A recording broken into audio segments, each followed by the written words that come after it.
पात्र आहेत. आम्ही त्यांचं अभिनंदन करतो. जय हिंद, जय महाराष्ट्र. सन्माननीय श्रीकांत भारती. धन्यवाद सभापती महोदय. सभापती महोदय, मी या अर्थसंकल्पाचं समर्थन करायला उभा आहे. सभापती महोदय, मी मागल्या अर्थसंकल्पाच्या वेळेस असं म्हटलं होतं की तो अर्थसंकल्प हा छत्रपती शिवरायांच्या राजमुद्रेवरील अर्थसंस्काराशी संबंधित आहे. प्रतिपश्चंद्र लेखे व वर्धिष्णु विश्ववंदिता शहासुनो शिवसैषा मुद्रा भद्राय राजते. सभापती महोदय, हा संस्कार घेऊन आम्ही जनसामान्यांमध्ये गेलो आणि त्याचं यश पूर्ण महाराष्ट्राने पाहिलं. कारण तो अर्थसंकल्प ज्यावेळेस आम्ही केला त्यावेळेस त्या करण्याच्या मागे एक पवित्रता होती, एक विश्वास होता, एक निष्ठा होती आणि महाराष्ट्राच्या सामान्य जनतेने ते ऐकली. सभापती महोदय, याही अर्थसंकल्पाचा जर नीट विचार केला तर छत्रपती शिवरायांचा राजमुद्रेतला अर्थसंस्कार आणि सभापती महोदय, मी धर्मवीर छत्रपती संभाजी महाराजांची राजमुद्रा सांगतो. श्री श्री शंभो शिवदातस्य मुद्रा गौरीव राजते यत कसे विधी लेखा वर्तते कास्यनोपरी. सभापती महोदय, राजाराम महाराजांच्या सुद्धा राजमुद्रेचा जो अर्थसंस्कार आहे त्यामध्ये श्रीधर्म प्रद्योतिता शेषवर्ण दशरथे विरीव राजरामस्य मुद्रे विश्ववंद्या राजते. महाराष्ट्राच्या इतिहासामध्ये सगळ्या अर्थसंस्कारामध्ये कल्याणकारी राज्याची कल्पना केली आहे आणि सभापती महोदय, याही अर्थसंकल्पामध्ये अशा प्रकारचा संस्कार आपल्याला आलेला दिसेल. आणि सभापती महोदय, सत्ताधारी पक्षाचा प्रमुख म्हणून मी मांडतोय असं नाहीये. हा अर्थसंकल्प मांडल्याच्या नंतर महाराष्ट्राच्या तमाम राजकीय विश्लेषकांनी, अर्थविश्लेषकांनी आणि इवन माध्यमांनी सुद्धा या अर्थसंकल्पाचं कौतुक केलंय. सभापती महोदय, या गदारोळामध्ये नेहमीच आम्हाला विरोध करणाऱ्या वर्तमानपत्रांनी सुद्धा सचिन भाऊ बॅनर लाईन लिहिली, फोडणीचा भात. सभापती महोदय, मी टीका नाही करत सचिन भाऊ, फार चांगली बॅनर लाईन लिहिली आहे. कारण महाराष्ट्रामध्ये फूड अँड हॅबिट्स नावाचा एक रिसर्च झाला, त्यात त्यांनी असं म्हटलंय की फोडणीचा भात महाराष्ट्राच्या सामान्य जनतेच्या लोकांना 90.45% लोकांना फोडणीचा भात आवडतो. आणि सचिन भाऊ, बॅनर लाईन लिहिणाऱ्यांचंही कौतुक आहे. त्याला कारण असं की हा फोडणीचा भात आयुर्वेदाच्या शास्त्रामध्ये सुद्धा मान्यता प्राप्त आहे. आपण जर इंटरनेटवर गेलो तर आपल्या लक्षात येईल की याचे 6-7 फायदे सुद्धा सांगितले आहे. त्यामुळे खरं पाहिलं तर महाराष्ट्राच्या तमाम राजकीय विश्लेषकांनी आणि माध्यमांनी सुद्धा या अर्थसंकल्पाचं कौतुक केलंय. कारण विकसित भारताची कल्पना जेव्हा हिंदुस्थानमध्ये मांडल्या गेली, त्या विकसित भारताला सपोर्ट करण्यासाठी विकसित महाराष्ट्र हा 5 वर्षानंतर कसा असेल याची पायाभरणी खरं पाहिलं तर या अर्थसंकल्पामध्ये आपल्याला केलेली दिसेल. सभापती महोदय, कुठलाही अर्थसंकल्प जेव्हा येतो तेव्हा त्याला एक अर्थाचा आधार असावा लागतो. या अर्थसंकल्पामध्ये जानेवारी 2025च्या दाओसमध्ये जी जागतिक आर्थिक परिषद झाली त्यामध्ये 63 कंपन्यांसोबत आर्थिक करार करण्यात आला आणि सभापती महोदय 15,72,864 कोटीचं करार त्यामध्ये झाले. या अंतर्गत जवळपास 16 लाख रोजगारांची या निमित्ताने रोजगार निर्मिती होणार आहे. सभापती महोदय, सर्वांगीण प्रगतीचा सिरियस विचार या अर्थसंकल्पाच्या माध्यमातून केलेला आपल्याला दिसेल. याची तयारी सुद्धा सरकारने केली आहे. सभापती महोदय, सरकार आल्यानंतर 100 दिवसाचा कृती आराखडा करण्यात आला. बरेच वेळा एखाद्या सरकारचं जे क्रियान्वयन असतं त्यामध्ये सरकारने सरकारच्या डिपार्टमेंटचं असेसमेंट करण्याची पद्धत आहे. पण सभापती महोदय, it's a serious government. Third पार्टीकडनं 100 दिवसाच्या कृती आराखड्याची योजना या सरकारने केली. सभापती महोदय, या अर्थसंकल्पामध्ये एक लॉजिस्टिक धोरण आखलं. केवळ सभागृहातल्या लोकांसाठी नाही सभापती महोदय, पण महाराष्ट्राच्या अर्थविषयक लोकांना, अभ्यास करणाऱ्यांना मी आवाहन करणार आहे की महाराष्ट्राच्या आर्थिक योजनेमध्ये हे लॉजिस्टिक धोरण एक गेम चेंजर राहणार आहे. 10,000 एकरांवर पायाभूत सुविधा करण्याची योजना आखण्यात आली आहे. सभापती महोदय, या अर्थसंकल्पाचं सगळ्यात मोठं वैशिष्ट्य काय असेल तर पुणे, मुंबई, नाशिक ही मोठी शहर आहे, ही आपल्या गतीने विकसित होतातच, पण गडचिरोली सारख्या ठिकाणी सुद्धा स्टील हब करण्याचा संकल्प या अर्थसंकल्पामध्ये करण्यात आलाय. सभापती महोदय, या भागामध्ये मी प्रचारक म्हणून 4.5 वर्ष काम केलंय. मुलचेरा, सुंदरनगर, भवानीपूर, देंडा, देशलीपेटा, कम्मनचेरू, जिमलगट्टा, भामरागड हा 89, 90, 95च्या काळात कसा होता मी डोळ्यांनी पाहिलाय आणि तिथे अनुभवलाय. पण आज सभापती महोदय, या अर्थसंकल्पामध्ये जो संकल्प करण्यात आला ते नक्षल हब, ते स्टील हब, अशी ही जर्नी आहे, असा प्रवास आहे. जागतिक आर्थिक परिषदेमध्ये सभापती महोदय 21,830 कोटीचे सामंजस्य करार केवळ आणि केवळ गडचिरोलीच्या विषयामध्ये करण्यात आले आणि या माध्यमातून केवळ गडचिरोली जिल्ह्यामध्ये 7,500 लोकांची रोजगार निर्मिती होणार आहे. सभापती महोदय, खनिज कर्म आणि महामार्गाचे जाळे सुद्धा विकसित करण्यासाठी पहिल्या टप्प्यामध्ये 500 कोटीची कामं करण्यात आलेली आपल्याला दिसेल. सभापती महोदय, या अर्थसंकल्पामध्ये विणकरांचा फार चांगला विचार करण्यात आला. आपल्या सगळ्यांना कल्पना असेल की इचलकरंजी असू देत किंवा नागपूर असू दे, अशा ठिकाणी विणकरांचा विचार केला तरच आर्थिक समृद्धी येते. अर्बन हट केंद्राची स्थापना नागपूर येथे करण्यात आली. सभापती महोदय, नवी मुंबई येथे 250 एकरावर हा अर्थसंकल्प सचिन भाऊ घोषित झाल्यानंतर ज्यावेळेस घोषणा झाली आणि सगळ्या सोशल मीडियावर आलं, त्यावेळेस सगळ्यात जास्त 18 वर्षावरच्या तरुणांनी कुठल्या गोष्टीचं कौतुक केलं असेल, जे सगळं सोशल मीडियावर उपलब्ध आहे, त्या नवी मुंबईमध्ये 250 एकरावर नाविन्यता नगर म्हणजे इनोव्हेटिव्ह सिटी उभी राहणार आहे. देश बदलतोय, देशाची डेमोग्राफी बदलते आहे, महाराष्ट्रामध्ये नवतरुणांची फौज येते आहे. या फौजेला बेरोजगारांना रोजगारामध्ये जर कन्वर्ट करायचं असेल तर अशा इनोव्हेटिव्ह कल्पना येणं आणि ते क्रियान्वित होणं असा फार चांगला संकल्प या संकल्पामध्ये केलाय.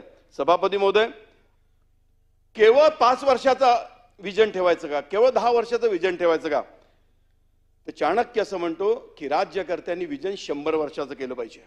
सभापती महोदय, अमृत का राज्य रस्ते हे या अर्थसंकल्पाची खूप मोठी ताकद आहे.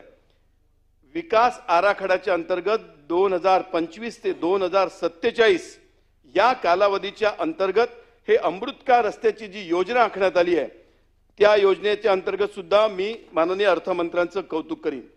सभापती महोदय, पर्यटन केंद्र, तीर्थस्थळे, गडकिल्ले, अभयारण्ये आणि 5,000 लोकवस्तीची गावं, तालुका मुख्यालय हे जिल्हा केंद्राशी जोडण्याचा अत्यंत महत्वाकांक्षी आणि दिशादर्शक निर्णय या अर्थसंकल्पामध्ये सभापती महोदय घेण्यात आलाय. सभापती महोदय, खरं पाहिलं तर असे बरेच विषय आहेत की जे मी सगळ्या ठिकाणी मांडले पाहिजे, पण आज जगभरामध्ये आर्टिफिशियल इंटेलिजन्सीची चर्चा आहे. सभापती महोदय, या आर्टिफिशियल इंटेलिजन्सीच्या सगळ्या गदारोळामध्ये artificial intelligence in farming, intelligence in education, artificial intelligence in corporate, सगळ्या ठिकाणी याचा वावर सुरू झालाय. पण सभापती महोदय, कृषी क्षेत्रामध्ये आर्टिफिशियल इंटेलिजन्सीचा प्रयोग या अर्थसंकल्पामध्ये करण्यात आला आणि याच्या पहिल्या टप्प्याच्या अंतर्गत 50,000 शेतकऱ्यांना 1,00,000 हेक्टरमध्ये फायदा होईल इतका जबरदस्त निर्णय सभापती महोदय या अर्थसंकल्पामध्ये घेण्यात आला. कृषी क्षेत्रामध्ये सुद्धा या अर्थसंकल्पामध्ये अतिशय चांगली योजना आखण्यात आली.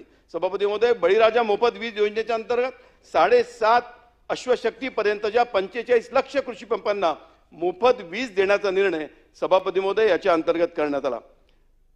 पांडन रस्त्याची योजना आखण्यात आली. आम्ही गावखेड्यातले लोक आहोत, ग्रामीण भागात काम करतो, मोठमोठ्या रस्त्यांची चर्चा नेहमीच होते, पण बियाणं, खतं, आम्हाला शेतकऱ्यांना याची जाणीव नेहमी असते की रस्ता असतो, रस्त्याच्या 12 किलोमीटर 7 किलोमीटर आत 3 एकराची शेत असते, 5 एकराची शेती असते, कापसाचं उत्पादन असतं, सोयाबीनचं उत्पादन असतं, पण तिथपर्यंत जाऊ शकत नाही. 75 वर्षाच्या कालावधीमध्ये पांडन रस्त्याची योजना आखणं आणि ते व्हिज्युअलाइज करणं, बियाणे असू दे, खत असू दे, शेतमाल असू दे, यासाठी बळीराजा शेत आणि पांडन रस्त्याची नवी योजना सभापती महोदय याच्या अंतर्गत करण्यात आली आहे. सभापती महोदय, विषय भरपूर आहेत, पण मला कल्पना आहे की आमच्यापैकी बरेच लोकांना बोलायचं आहे. या अर्थसंकल्पाच्या अंतर्गत माझ्या 2 सूचना आहेत. सभापती महोदय, 2024च्या जानेवारी महिन्यामध्ये एक GR महाराष्ट्र शासनाने काढला. मी आज सभागृहामध्ये जेवढे लोक उपस्थित आहेत आणि या माझ्या मुद्द्याच्या माध्यमातून मी महाराष्ट्राच्या सगळ्या लोकांना एक आवाहन करू इच्छितो आणि प्रामुख्याने अर्थमंत्र्यांना मी विनंती करणार आहे. 2024ला एक GR निघाला. त्या GRच्या अगोदर, त्या GRचा जो जन्म झाला, सभापती महोदय, मी ज्यावेळेस आमदार झालो आणि माझ्या गावी गेलो त्यावेळेस माझ्या खात्यावरती सचिन भाऊ सोयाबीनचा परतावा आला होता, 30,000 रुपये. मी माननीय कलेक्टर महोदयांना भेटायला गेलो आणि मी त्यांना विनंती केली की मी जोपर्यंत आमदार आहे तोपर्यंत मला असं कुठलंच अनुदान नको, हे मी परत करतोय. कलेक्टर मॅडम म्हणाला की ऐसी कोई सिस्टम ही नहीं है ताकि आप वापस कर सको. सभापती महोदय, मी मागच्या अधिवेशनाच्या त्याचा पाठपुरावा केला आणि माननीय अर्थमंत्र्यांनी याची सुविधा उपलब्ध करून दिली आणि 3 जानेवारी 2024ला एक GR निघाला की अनुदान सवलत ज्या ज्या व्यक्तीला परत करायचं आहे त्याची सुविधा उपलब्ध करून द्यावी. अशा प्रकारच्या GRच्या अंतर्गत सुविधा उपलब्ध तर झाली सभापती महोदय, पण लोकांना याची कल्पनाच नाही की अशी सिस्टीम उपलब्ध झाली आहे. मी विनंती करणार आहे अर्थमंत्र्यांना की आता 350 व 30 शताब्दी वर्ष आहे अहिल्याबाई होळकरांचं. राजमाता अहिल्याबाई होळकर स्वेच्छा निधी समर्पण योजना महाराष्ट्रात आणावी. सभापतीमध्ये महाराष्ट्राचा जो सोशल DNA आहे, इथला जो सामान्य माणूस आहे, जेव्हा त्याला अपील करण्यात येतं की तुझी क्षमता आहे, तुझी ताकद आहे, तू हे अनुदान नाही घेतलं तरी चालेल पण तू ते परत कर, अशी योजना जर आपण महाराष्ट्रात आणू शकलो, मला याची कल्पना आहे आणि मलाच नाही सभापती महोदय तर महाराष्ट्रातल्या कित्येक लोकांना याची कल्पना आहे की ज्यावेळेस श्रद्धेय नरेंद्रभाई मोदींनी अपील केलं आणि सांगितलं की गॅसची सबसिडी सोडा, असंख्य लोकांनी सोडली सभापती महोदय आणि या निमित्ताने कितीतरी पैसा हा परत आला. बरेच वेळा खर्चाची योजना सगळे लोक सांगतात सभापती महोदय, पण राजमाता अहिल्याबाई होळकरांच्या नावाने स्वेच्छा निधी समर्पण योजना अशी जर आपण आणू शकलो तर सभापती महोदय अशा कित्येक सवलती आहेत, माझ्या कित्येक बहिणी आहेत की ज्या 50% सवलत असून सुद्धा पूर्ण तिकीट काढतात, पण आलेले जे अर्धा निधी आहे तो निधी जर असा सांगण्यात आला की आलेला निधी आम्ही गरीब मुलींच्या शिक्षणासाठी खर्च करू, आदिवासी मुलींच्या टॉयलेटसाठी खर्च करू, तर लोक असा निधी स्वेच्छेने परत करतील, एक चांगला अमाऊंट आपल्या अर्थशक्तीमध्ये उभा राहील. ही माझी मागणी आहे. आणि माझी दुसरी छोटीशी मागणी आहे सभापतीमध्ये, दिव्यांगांसाठी फार अतिशय चांगला निर्णय या अर्थसंकल्पामध्ये घेण्यात आला. DPDC मधनं 1% आरक्षण.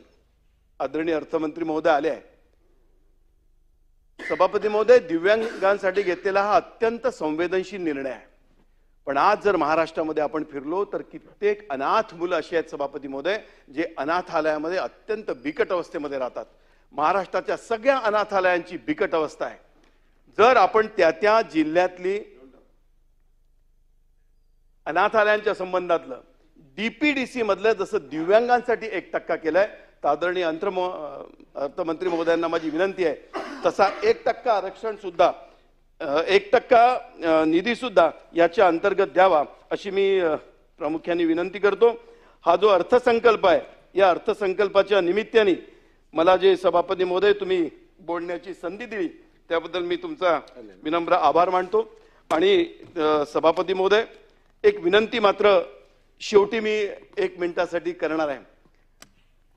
हा जो शेवटचा मुद्दा आदरणीय अर्थमंत्र्यांना मी सांगितला, अर्थमंत्री महोदय, त्याच्या अगोदर मी इथे एक उल्लेख केला तो राजमाता अहिल्याबाई होळकर स्वेच्छा समर्पण निधीचा. मी या संबंधातलं एक डिटेल पत्र माननीय अर्थमंत्री महोदयांना मी देणार आहे आणि या संबंधामध्ये सगळं सविस्तर आदरणीय अर्थमंत्री महोदयांना मी सोपेल.